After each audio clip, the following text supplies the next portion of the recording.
Hello, I'm the Dark Master. In today's video, we shall be returning to the Kirby series with the franchise's fourth spin-off, Kirby's Block Ball, or as it's known in Japan, Kabi no Block Ball. Yet another puzzle game for the Game Boy. Does this manage to break out of the trap of spin-offs, or does it end up boxed into the mediocrity that many early spin-offs are, well, being? Let us start, as we normally do, with some of that development history.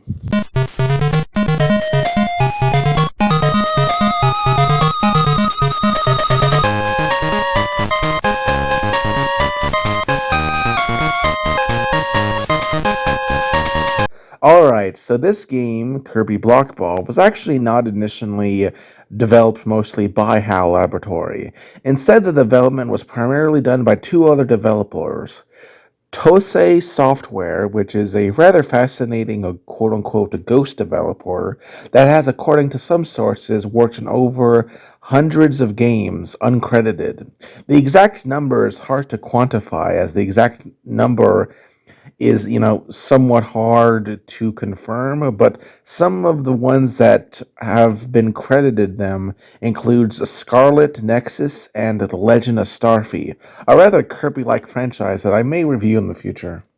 The other half was Nintendo Research and Development No. 1 Department, which was the oldest development team of Nintendo, originally headed by the amazing Gunpei Yokoi, who created such classics as Donkey Kong and Mario. Relevant to this story, they made a lot of Game Boy games, including Kirby's Block Ball. Stuff seems to have been going well. Interestingly, there is a sprite of Waddle Doo was originally meant to appear in the game and would have seen his eyes gorged out of his sockets. Ooh, metal.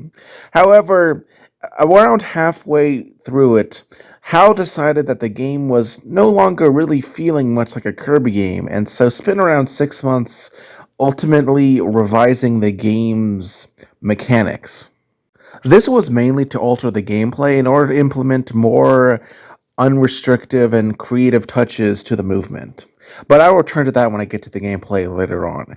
Eventually, the game was released for the Game Boy, first in Japan on December 14th, 1996.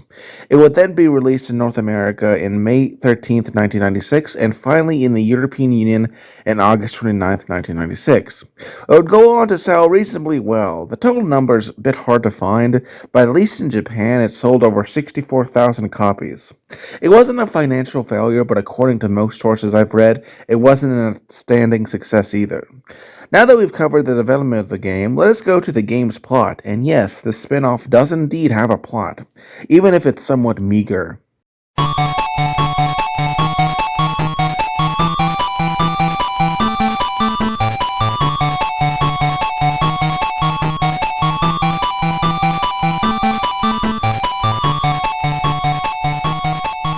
Alright, so the story of this game starts with King Dedede stealing the sparkling stars, as well as the Fountain of Dreams going missing.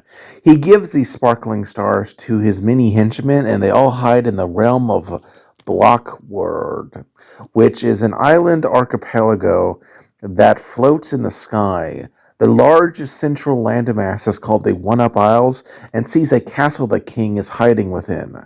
Kirby, seeking to put a stop to this, follows the king upwards into the air. From there, Kirby goes through the various mooks, and depending on his actions, he can get two endings to the story. If you do the bare minimum and ignore the completion requirements, you'll get the bad ending where Kirby returns home to see the fountain still missing and goes back to find it. You also see the king looking at him in the distance, with the visage sort of like Sauron hovering above the island.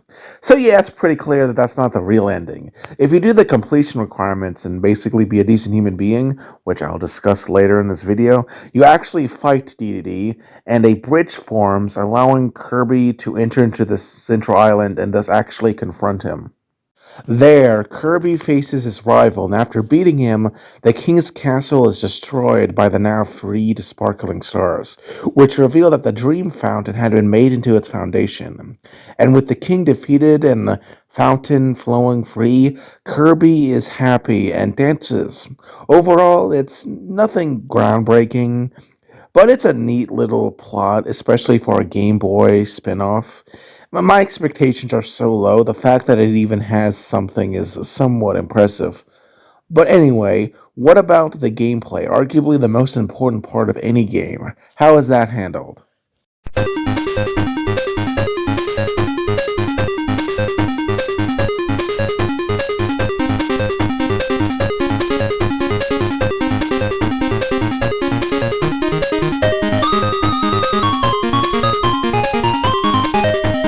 Alright, so this spin off's gameplay is heavily based off Breakout, which was a 1976 arcade game made by Atari.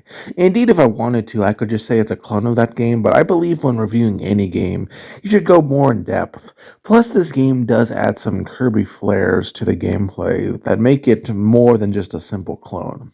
Starting with the basic gameplay, you got Kirby, who is a ball, and you must use groups of paddles, which there are four of, two on the left and right, and two on the top and bottom of the screen. These are controlled by the up and down arrows and the left and right arrows, respectively. Each of the sides have spines that will kill Kirby if he hits them, except under certain conditions. These paddles can also shrink and grow in size depending on certain situations. Pressing the A button when you hit a paddle can give a slight boost that can destroy certain blocks. Speaking of blocks, there are quite a number of them, of various varieties.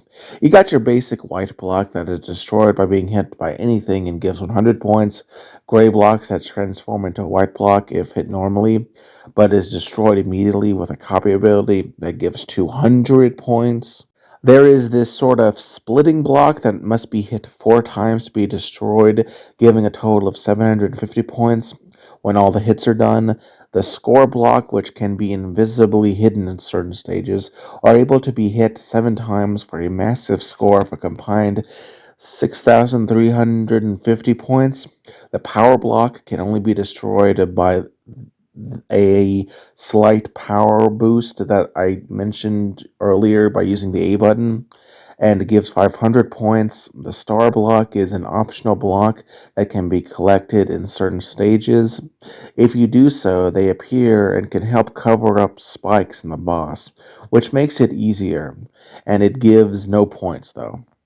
The through block is a block that replaces all remaining required block types with a bonus chance.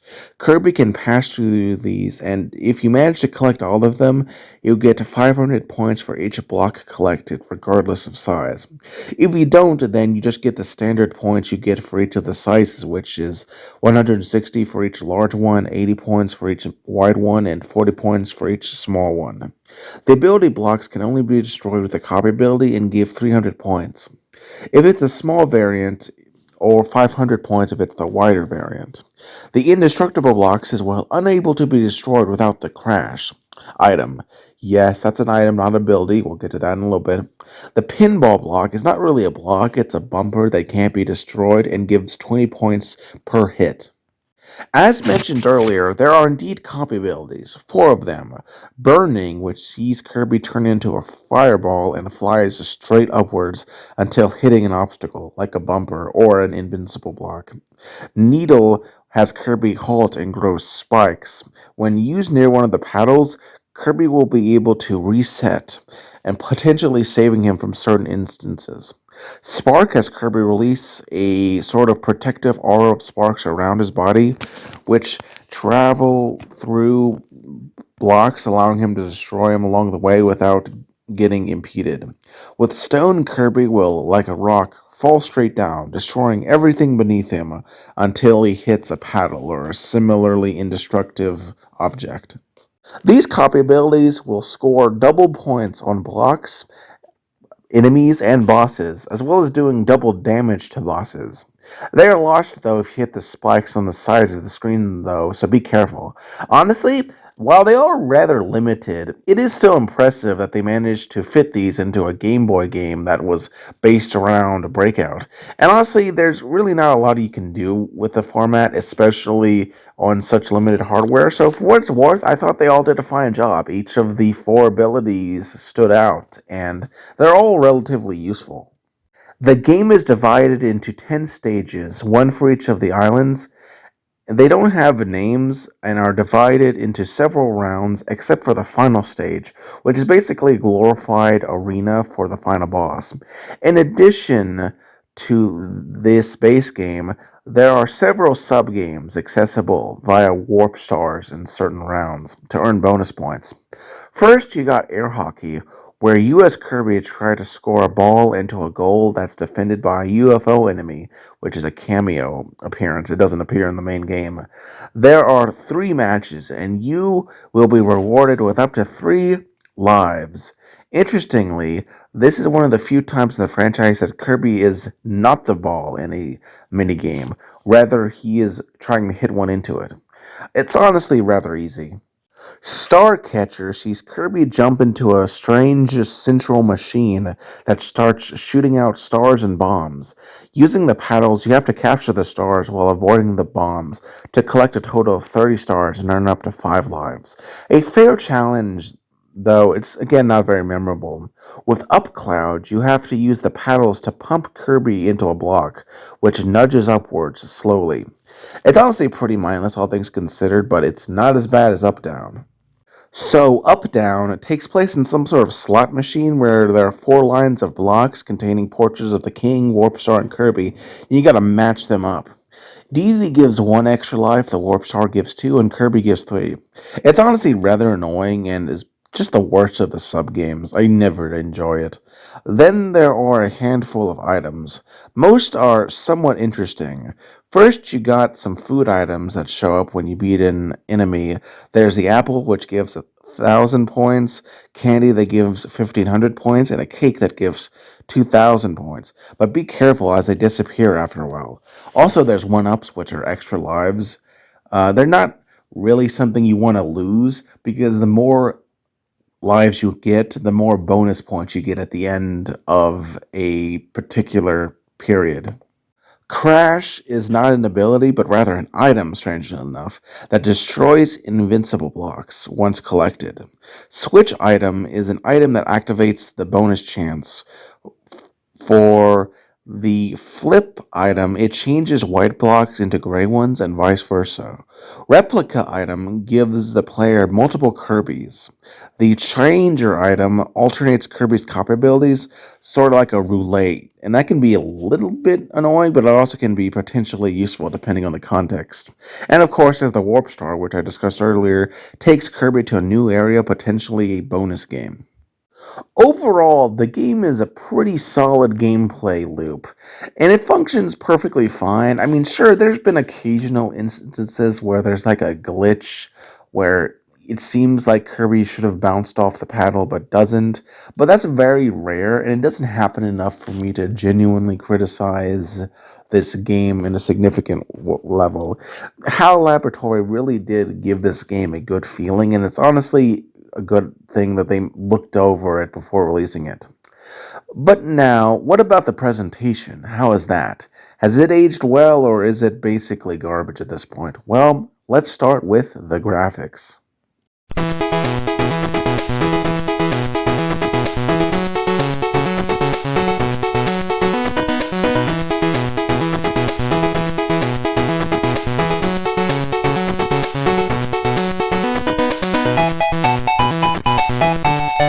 Alright, So this is yet another spin-off Kirby game for the Game Boy, and as such it is in its base form an 8-bit black and white game, which does reuse a number of sprites, especially for Kirby as well as some enemies like Bronto Burt and Waddle Dee.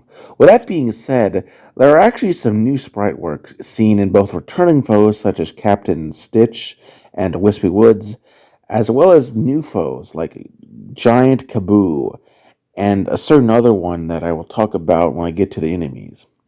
Indeed, out of the spin offs for the Game Boy, it is the one, in my opinion, with the best graphics, though I do have some criticisms. Mainly in how I feel like some of the items made for this game don't really seem to fit within the broader Kirby aesthetics. Like, these definitely seem like they were designed by a different team, more so than the rest of this. I mean, there was technically an entirely new enemy, but again, I want to save that till later. And it manages to fit in well enough because it has a relatively simplistic design, but they're just not 100% in line with that. Despite that, Kirby games, despite their age, go for a certain cartoonish, lighthearted approach, meaning they still look pretty good even to this day and are just oozing with charm. There's some occasional sprite flickering, but it's a rare sight, so it doesn't really distract from the overall experience.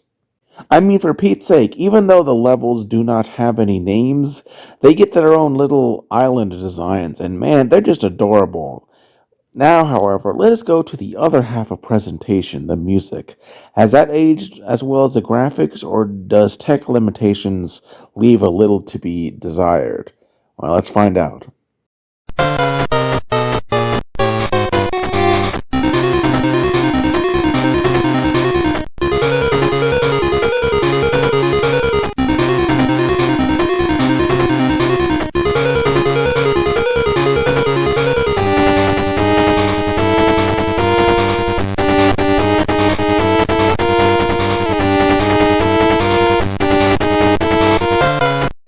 Alright, so this game's intro title theme right off the bat is really amazing and gives off a sort of Pokemon vibe.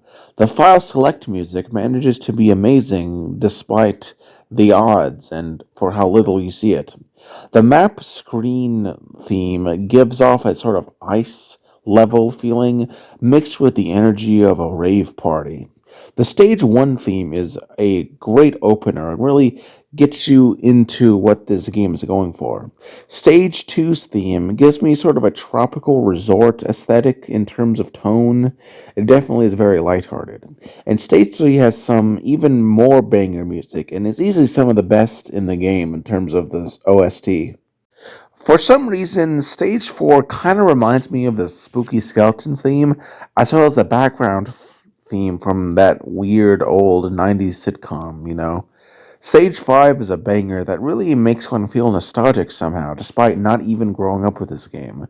It just has that vibe. Stage 6's theme is alright, it's just kind of there, but the ending part is a banger. Stage 7 really sounds a lot like those in previous games, but not in a way that's necessarily bad or good. It's just kind of there. Stage 8 has a section of the song sound like Snowden's theme from the Undertale game, and Stage 9's theme really gives me a Pokemon vibe, but that's true of the entire soundtrack, which really makes a lot of sense given that it is on the Game Boy. Stage 10 is even more of a pump up kick sort of thing, and the boss theme really gets you ready to beat up someone. But the final boss theme for DDD was, I think, very disappointing, especially compared to those in later and earlier games. I just think that it doesn't really sound like a DDD sound, and it's just not a really good music piece, all things considered. Overall, though, this game has some pretty good music, and it's probably the most slept-on OST of the entire series. That's not appreciated enough, in my honest opinion. Now that we've covered the presentation of the game, what of the threats that Kirby must face in this adventure? How are those?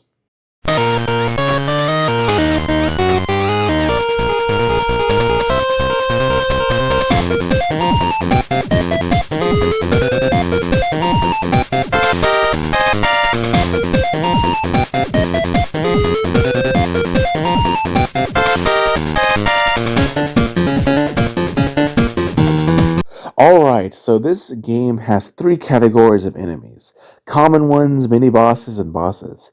And yes, for this game, I have decided to combine common abilityless enemies that give food when defeated and those that give an ability or other item due to the nature of this game and making the distinction not as useful as in other games.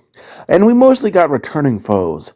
Waddle Dee gives 300 points, Twizzy gives 300 points, Slippy the Toad gives 600 points, Blipper gives 300 points, Bronto Burt gives 300 points, Broom Hatter gives 300 points, Glunk the Anemone gives 300 points, Connor the Hermit Crab gives you 600 points.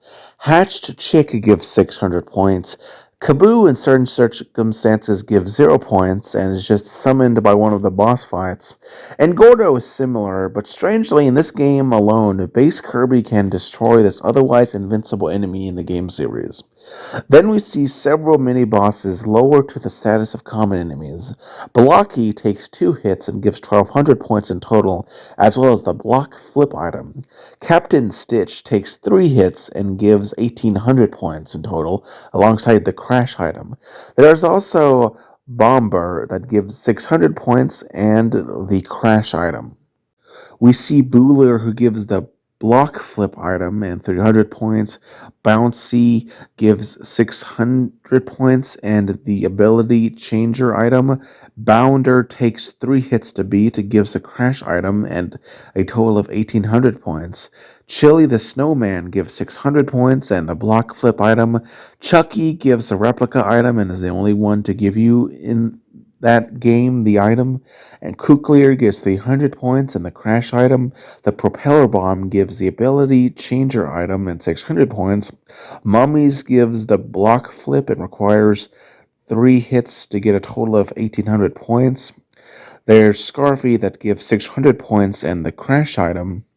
Twister gives 300 points and the block flip item. UFO gives 600 points and the block flip item, though he's very rare outside of that sub-game that I mentioned earlier. And Wheelie gives 600 points and block flip item. Sparky gives a spark ability and 1000 points. Spiky gives Needle and 1000 points. Rocky gives 1000 points in the Stone ability. And last but not least is Flamer, an Eye of Sauron type thing that gives 1000 points and the Burning ability. Then there are the mini-bosses, each of which takes 4 hits to beat, and are thus not all that hard or really distinct, but their patterns are worth discussing and all give 5,000 points each. The Cappy is a small entity that will move back and forth along the top of the screen. Squishy basically does the same but more erratically and is thus harder to hit. Kaboo returns as a mini-boss where it spins back and forth horizontally in the middle of the stage. Poppy Brothers Jr. walks slowly back and forth and is again a little harder to hit this time around. The last 6 mini bosses are directly tied to the subsequent bosses, and as such, I've saved them for last. Indeed, in some ways, you could argue that these are simply part of that boss fight, but I'll treat them separately as that's what the game does. Mr. Shine will roll back and forth, stopping for a moment at each end, giving a chance to hit him. He's actually relatively interesting. Mr. Frosty will strut back and forth, pausing briefly in the middle. Krakow Jr. is surrounded by 4 circular clowns, meaning you got to aim in such a way to hit him right in the middle. It's arguably the hardest of all the mid-bosses, as it can be a little annoying to hit him, but it's still fairly easy. Wispy Woods just stands there menacingly, and so is pathetically easy.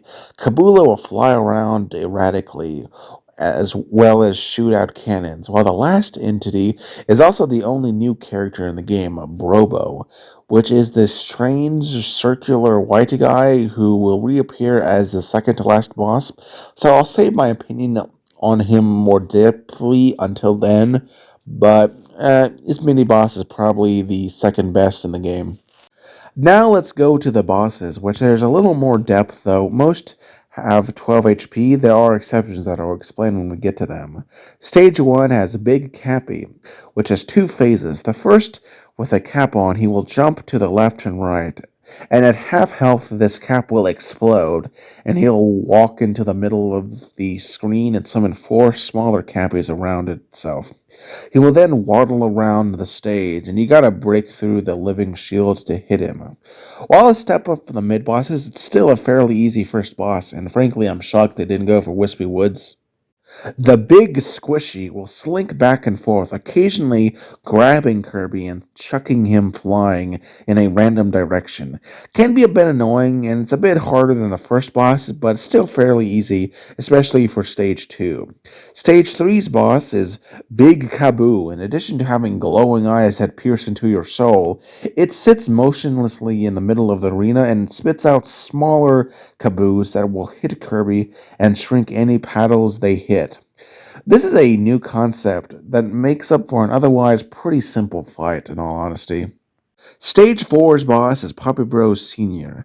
See, this guy jumps between three different platforms and will occasionally toss bombs, which can stun and shrink the paddle if they hit. It's genuinely a fun fight, but not as much as that of Stage 5, where we see Mr. Shine and Mr. Bright return and are fought at the same time. Each of these two have 6 points in total both. When Mr. Shine is active, he will circle around the arena and throw out moon-shaped projectiles to hit Kirby and potentially shrink the paddles. When Mr. Bright takes his turn, he'll be flying back and forth, occasionally throwing out fireballs to hit the paddles. A very mechanically advanced boss for this game, and honestly one of the more memorable fights due to having two foes to fight at once.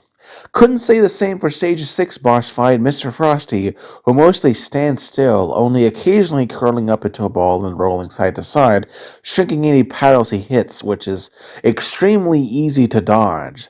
Honestly, it's rather bland, and I'm amazed that they gave this guy a full-on boss fight, because, man, somehow he's even easier than his mini-boss. Stage 7 brings us Krako. Starting in his Krako Jr. form, he flies in a figure 8 sort of pattern. After losing a third of his health, he matures into his true form and starts moving laterally, as every so often he'll stop and charge up a massive attack before rushing around and releasing lightning that can stun and shrink paddles on contact. Stage 8 sees Wispy Woods fairly late, in all honesty, and I'm pretty surprised that they even put him in at all. It's honestly a step down challenge rise from Krako, as he just sits there motionlessly, as the canopy of his leaves basically removes the upper wall so there's less to worry about. He'll occasionally drop Gordos, which unlike other games can be destroyed. As such, one of the biggest threats to you is basically completely gotten rid of. He'll also blow like air puffs at you at various angles, but overall he's a tree and is pretty easy, honestly. The same could not be said for the next three bosses, which are the best in the game. Stage 9 sees the infamous Kabula fly around the area rapidly in a rather erratic pattern that is somewhat occasionally a figure 8, but I wouldn't describe it as that consistently. So, Kabula will shoot cannonballs from its two cannons, which can stun and shrink paddles. The constant movement makes it one of the most dynamic fights in the game, and it can be honestly a rather neat challenge. Stage 10 is where we see the only unique boss fight in the game, Brobo. I mentioned it before, but in terms of design, he's this floating white orb dude who wears, in this boss fight, an egg-shaped mech. Design-wise, it really stands out. Like, it does seem like it was designed by a non-HAL company, but it's done in such a way that it still works, and it was even referenced in Kirby's Star Allies many, many years later. It is sort of a more advanced Piper Bros. Jr. in terms of overall mechanics with more complex movements, and occasionally he'll throw out his hands that will try to hit and shrink the paddles. It's overall a fun and unique fight that, even though now obscure, still stands up, and honestly I hope he returns as an actual fight in the future. But the best fight in the game is the final boss, King Dedede. So the king has three phases. First, he seizes him tossing bombs at Kirby and the various paddles. And you can try and avoid these but if they hit the paddle, it shrinks. The second phase sees Dedede inhale and float around. In this form, he must be attacked from behind, otherwise, he'll suck Kirby up and spit him back out, which can get annoying. So you kind of have to actually strategize to get behind him, and that can be somewhat of a challenge depending on how lucky you are with the AI. The third and final phase has the king pull out a bazooka and begin shooting missiles out while jumping around like a freaking crackhead. It's honestly a rather fun fight, and with 24 hit points, it is genuinely the greatest challenge of the game. I've discussed it in more detail in a previous video, so check that out if you're interested, but overall, it's an excellent conclusion to the game. And speaking of, let us now go to the completion requirements and my final thoughts on this game.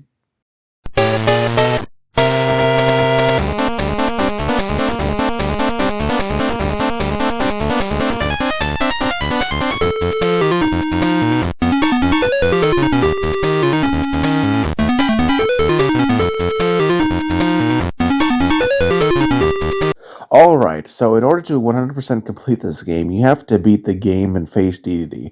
In order to do that, you have to reach the minimum score requirements in the first 10 stages, or as this game calls them, the borderline. You even get a cute little cutscene once you get that. It's adorable and fits into the broader Kirby design ethos. Honestly, doing this is not that hard, but it's strangely inconsistent. The first two stages have a 120,000 point requirements. Stage 3 and 4 have 125,000, and then it goes back down to 120,000 for stages 5 and 6.